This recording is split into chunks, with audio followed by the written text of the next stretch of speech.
હાલા સુરતમાં આવા બેટ્સમેનો પડ્યા છે, મને ખોટો બોલાવો છો તમે લોકો. સૌજીભાઈ ને પછી મનીષ સાબેનો અવાજ ભેગો થાય એટલે આપણી તો પીન બેસી જાય. અમદાવાદમાં કાંકરિયા તળાવ છે, ત્યાં મારા પિક્ચરનું શૂટિંગ ચાલતું હતું. મેં એક પિક્ચર બનાવ્યું વિટામિન સી. તો 10માનું રિઝલ્ટ આવેલું, 2 છોકરા નપાસ થયેલા. તો સુસાઇડ કરવા સ્કૂટર ઊભું રાખીને દોડ્યા કાંકરિયામાં. મેં પકડ્યા. એટલે મેં તું શું કરો છો? અંકલ મરી જવું છે. મેં તું કેમ? ટકા ના આયા ને હવે પપ્પા ઘરે બોલશે હું તો મરી જવું. એટલે મેં તું મરી જશે તો બધું ફરીથી ભણવું પડશે. પેલા ઘેર જતા રહ્યા. મેં તું મરી જશે એટલે ફરથી જન્મ લેવાનો, ફરથી પહેલું બીજું ત્રીજું ભણવું પડશે. આ ખટારા જેવું હાલત પૂરું કર. દોસ્તો, આખો વિષય જુદો છે. લગભગ 1040 સેમિનાર કર્યા, પણ મારા પાયામાં, મારી વાતમાં અને જે માટે હું આ કામ લઈને નીકળ્યો છે એના પાયામાં આજની શિક્ષણ પદ્ધતિ છે. જે વિદ્યાર્થીઓ પરીક્ષામાં ટકા આવ્યા છે, નપાસ થયા છે, નપાસ નથી. જેને 94% આવ્યા છે ને એ પણ બધા નપાસ છે, માની લેજો. તમે બહુ ગંભીર વાત કરું. 1000 પોલીસની ભરતી થાય અને એમાં 700-800 MBA ને એન્જિનિયર થયેલા છોકરાઓ અંદર ભરતી થાય. કયા એજ્યુકેશનની આપણે વાત કરીએ છીએ અને કયા વિદ્યાર્થીઓ એજ્યુકેશનમાં નપાસ થયા છે? આખી વાત બહુ ગંભીરતાથી વિચારવાની જરૂર છે. થોડું મોનિટર ખોલ ભાઈ, મોનિટર થોડુંક બંધ થઈ ગયું છે. Hello hello. બહુ જ ગરીબ ઘરમાં જન્મ્યો અને આજે તમારી સમક્ષ જ્યારે ઊભો છું ત્યારે જીવનના બધા જ જેને તમે શું કહો છો મેળવ્યા, પણ આ વાત એજ્યુકેશનમાં ક્યાંય જોઈ નહીં. અંગ્રેજો બહુ હોશિયાર હતા. 5 વિષય દાખલ કરીને ગયા: ગણિત, વિજ્ઞાન, ભૂગોળ ને ઢેકણું પૂછડું. બીજું કંઈ ભણવાનું નહીં. શાળા સ્કૂલોમાં જે ભણાવે જીવનમાં કામ ના આવે, અને જીવનમાં જે કામ આવે શાળા સ્કૂલોમાં ભણાવે નહીં. લોચા તો રહેવાના જ. દોસ્તો, તમે મને એક વાત સમજાવો કે પરીક્ષામાં ટકા લાવવા એટલે શું? પહેલા એક ખુલાસો કરી દઉં. હું હોશિયારોનું બહુ રિસ્પેક્ટ કરું છું. Doctor, engineer, chartered accountant, company secretary, IAS, IPS officer સલામ મારું છું. સૌજીભાઈએ બિલકુલ સાચી વાત કરી કે ભણ્યા વગર ચાલવાનું નથી. હવે સમય જતો રહ્યો, એ જે નીકળી ગયા, હવે નહીં ચાલે. પણ પાયાની વાત શું છે? ભણતર થાય છે પણ ગણતર થતું નથી. સ્કૂલો, કોલેજો ગ્રેજ્યુએટ્સ બહાર પાડે છે પણ એક માણસ બહાર પડતો નથી. સ્કૂલ કોલેજોની બહાર બોર્ડ મારે છે, પહેલા બીજા ત્રીજા નંબરનું બહુમાન, એટલે છેલ્લા 3 નંબરનું શું? મારા જેવી નોટો ત્યાં જ ઊભી હોય. આ કોઈને ખબર જ નથી. એક બાળકને પરીક્ષામાં ટકા આવે ને નિષ્ફળ જાય એને નિરાશ થવાની જરૂર નથી. જીવનની પરીક્ષામાં નપાસ ના થઈએ એની વાત થોડી હું કરવા આવ્યો છું. તમારું આજે સન્માન કરવાનું છે. તમે કોઈ બહુ મોટી ધાડ નથી મારી, પણ પાયાની વાત એ છે કે અહીંયા જીવન પૂરું થતું નથી. 93માં જ્યારે ડાયમંડના ધંધામાં મેં એટલું મોટું નુકસાન કર્યું કે 10 વાર સુસાઇડ કરવો પડે. એક વારમાં પતે નહીં. મરી જવાનું, જીવવાનું, મરી જવાનું, જીવવાનું, પણ હું ઊભો રહ્યો. મેરા હૈ સો જાવે નહીં, જો જાવે સો મેરા નહીં, જો હૈ સો હૈ. મારું ધાર્યું થાય હું ખુશ, મારું ધાર્યું ના થાય તું ખુશ. હું સુરત દિવેલ પીધેલો ફરું. સાહેબ 1984માં મારું 12મું થયું. 12મું જ થયું સાહેબ. હાલા મેં સાયન્સ રાખ્યું. મેં તો ડોક્ટર થઈ જવું, ગરીબી દૂર થઈ જાય. 450 માર્કના પેપર આપ્યા, બધું આવડતું હતું. NS sodium, K potassium, NH ફોરેચ, hydrogen, Ag silver, Hg mercury, Cu copper, Cl chloride, Br bromide. 450 માંથી 45 માર્ક આવ્યા. Cheque return. પ્રિન્સિપાલ કે તારા બાપાને બોલાવી આવો. હાલા પ્રિન્સિપાલો એક જ કામ કરે, બાપાને બોલાવો. સાહેબ હું જો ગુજરાતનો CM બન્યો ને, બનવાનો જ છું, નક્કી કર્યું.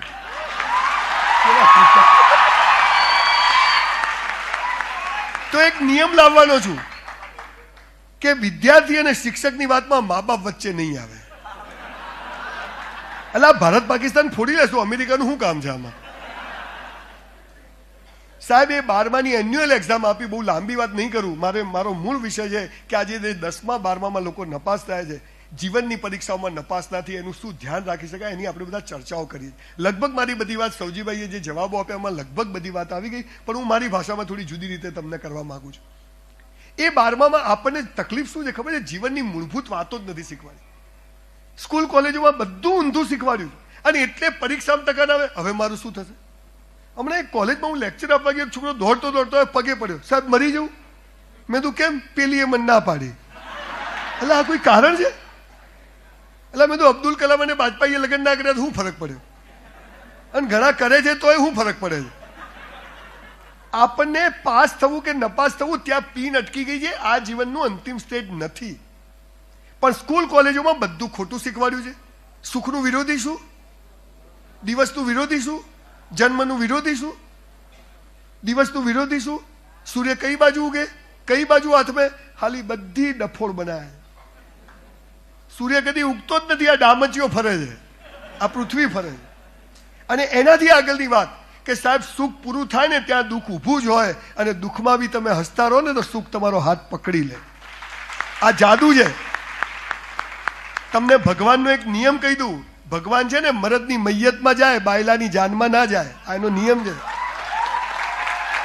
એ પરીક્ષા કરે, બરબાદ કરે ધંધામાં, સંબંધોમાં. જ્યારે બધું ઊંધું પડે ને ત્યારે ધાબા પરથી નાચવાનું કે ભગવાન નવો રસ્તો બતાવે છે.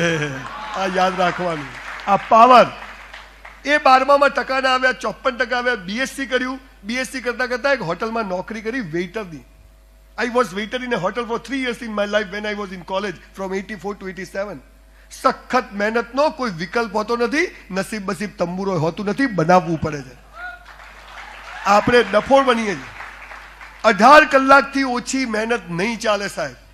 એ ધંધો હોય, બિઝનેસ હોય કે ભણવાનું હોય. અને સવજીભાઈએ બહુ સરસ વાત કરી. તને ગમે છે શું એ કર. અમદાવાદમાં એક ભજીયાવાળા જોડે BMW છે અને એક ચાની લારીવાળી બાઈ બંગડીવાળી ગાડી લઈને ફરે છે. હું શું કરું? તું લટકી જા પંખાતે. ખોટો જીવે છે તું.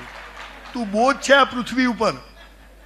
મન તો કોઈ હુજતું જ નથી. ક્યાંથી હુજે? આમાંથી ઊંચો આવે તો હુજે ને. મા બાપ કે છોકરીને મોબાઈલ લઈ આપ્યો કે કેમ? એનું ધ્યાન રહે. એટલે હવે એનું આખું ગામ ધ્યાન રાખશે. આ તને ખબર નથી. આ બધું ચાલે છે. આપણને સાચી વાત જ ખબર નથી. જીવન મસ્ત છે, લાઈફ ઇઝ સો બ્યુટીફુલ, પણ કોઈ કહેતું નથી. ધર્મગુરુ કે તું પાપી છે, સ્કૂલ વાળા કે તું ડોબો છે. હું ડોબો છું. તને ગણિત નહીં આવડતું, તને ભૂગોળ નહીં આવડતું, બહાર આવ બતાવ તને શું આવડે. સાહેબ આપણી સ્કૂલ કોલેજો આપણા બાળકોની શાની પરીક્ષા લે છે તમને ખબર છે? તમે 1 વર્ષમાં કેટલું ગોખી શકો અને 3 કલાકમાં કેટલું ઉલટી કરો એનું માપ છે. આપણી હોશિયારીનું માપદંડ નથી. માટે ગભરાશો નહીં.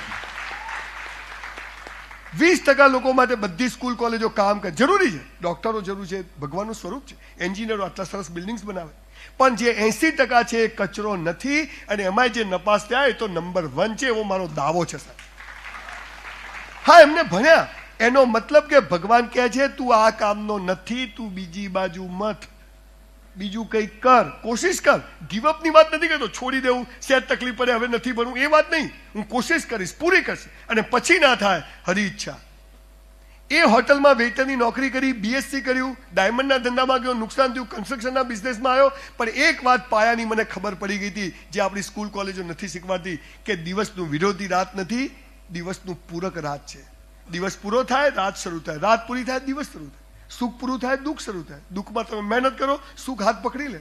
અમીરી પૂરી થાય, ગરીબી શરૂ થાય. ગરીબીમાં 18 કલાક મહેનત કરો, મારા જેવી નોટો પેદા થાય. આ વિરોધી નથી, પૂરક છે. પણ સાલા બધું જ ખોટું છે. તું નપાસ થયો, બોલો 12માં 54% ના આવ્યા હોત તો આજે સુરતમાં લેક્ચર આલવા કોણ આવત? સારું થયું ના આયા. 94. ભગવાન જે કરે તે સારામાં. એક્સેપ્ટન્સ.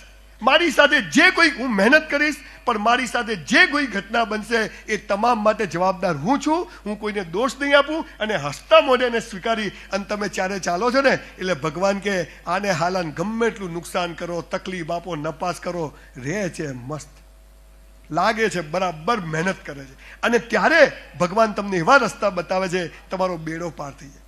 પણ આપણને સાલું ઊંધું શીખવાડે. કોઈ જન્મે હેપી બર્થડે અને કોઈ મરી જાય મારા પપ્પા ગયા. હાલ આપણને કંઈ ગમતું જ નથી. અમારે ત્યાં બનાસકાંઠામાં વરસાદ ના પડ્યો 4 મહિના, છોટો વરસાદ. જેને જુઓ સંજયભાઈ છોટો નહીં, શું થવા બેઠું છે. અને પછી મહિનો પડ્યો, ધમધમાઈને દે ઠોક. એ હવે બહુ થઈ ગયું. તા બાપા નોકર છે, તને પૂછીને હાલશે ઠંડી આપું, ગરમી આપું. આપણને સાલું કંઈ ગમતું. એટલે બધા ડોક્ટર થશે, જે એન્જિનિયર, કમ્પાઉન્ડર કોણ થશે? સાહેબ જ્યારે આપણે આ ઘરમાં 1 કરોડનો ફાયદો થાય છે ને ત્યારે કોઈના ઘરમાં 1 કરોડનું નુકસાન પણ થતું હોય છે. આ યાદ રાખવાનું. આ બહુ પાયાની સમજવા માટેની વાત છે. ઈશ્વરે બધાને જુદી જુદી રીતે અહીંયા મોકલ્યા છે. આ રંગમંચ છે, આપણે એના પાત્રો છીએ. આ તો કે ધ્યેય ઊંચો રાખો, એટલે મંગલ પર ઘર બનાવવું છે, બની જાય. સુરતમાં ભાડે નહીં મળતું. બેટા એક જ ધ્યેય, એકાગ્રતા. પેલું ઝાડ દેખાય છે નહીં, પક્ષી દેખાય છે નહીં, એની આંખ દેખાય છે નહીં, માત્ર કીકી દેખાવી જોઈએ. એટલે પણ હું અર્જુન તો હોવો જોઈએ ને, હું અર્જુન તો હોવો જોઈએ ને. આ વાત આપણને સમજ પડતી નથી. આ દુનિયામાં સૌથી વધુ શિખામણો અપાય છે અને સૌથી ઓછી લેવાય છે. વોટ્સઅપના મેસેજ વાંચો ને એમ થાય કે દુનિયામાં કોઈ ગોળો છે જ નહીં. મૂળ વાત શું છે કે સાહેબ જિંદગી મસ્ત છે, કોઈની ફિંગરપ્રિન્ટ એક જેવી નથી, એક ઝાડ પર બે પાંદડા એક જેવા નથી, તો કોઈ કોઈના જેવું થઈ શકે નહીં. પણ હું મારી જાત જોડે હરીફાઈ કરી અને હું બેસ્ટ પરફોર્મ કરી શકું, એ એજ્યુકેશનનો પાયો હોવો જોઈએ, જે નથી. અને એટલે સંજય રાવલે એક સ્વપ્ન જોયું છે. આજે અહીંયા નપાસ થયેલા વિદ્યાર્થીઓને મોટિવેટ કરવા મારી આ વાત બિલકુલ પ્રસ્તુત છે આજે, કે ગુજરાતમાં એવી સ્કૂલ કોલેજોનું નિર્માણ કરવું છે કે જ્યાં 3 ટ્રાયલ વાળાને સૌથી પહેલા એડમિશન આપવામાં આવે. આવું કરવું છે. પછી 2 ટ્રાયલ, પછી 1 ટ્રાયલ, 35%, 36%, 40% એડમિશન ક્લોઝ. 90% ફોર્મ જ નહીં મળે. ભાઈ તું હોશિયાર છે, તું મારા કામનો નથી. સ્કૂલ કોલેજમાં 50 કોર્સ હોવા જોઈએ. સાહેબે કીધું કુસ્તી કર ને ભાઈ, બનાય બાવડા, કોઈનો બોડીગાર્ડ થઈ જાય, સલમાન ખાનનો 5 લાખ પગાર મળશે. હું શું કરું? હું જોઉં સુરતમાં વરાછામાં પાનના ગલ્લે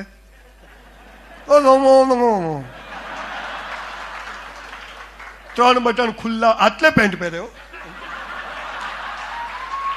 લો વેસ્ટ. સાલા તારે વેસ્ટ જ ક્યાં છે? ખેંચો તો ઉતરી જાય. અરે કૂતરું પાછળ પડે તો કે કડી જાય, દોડી ના કે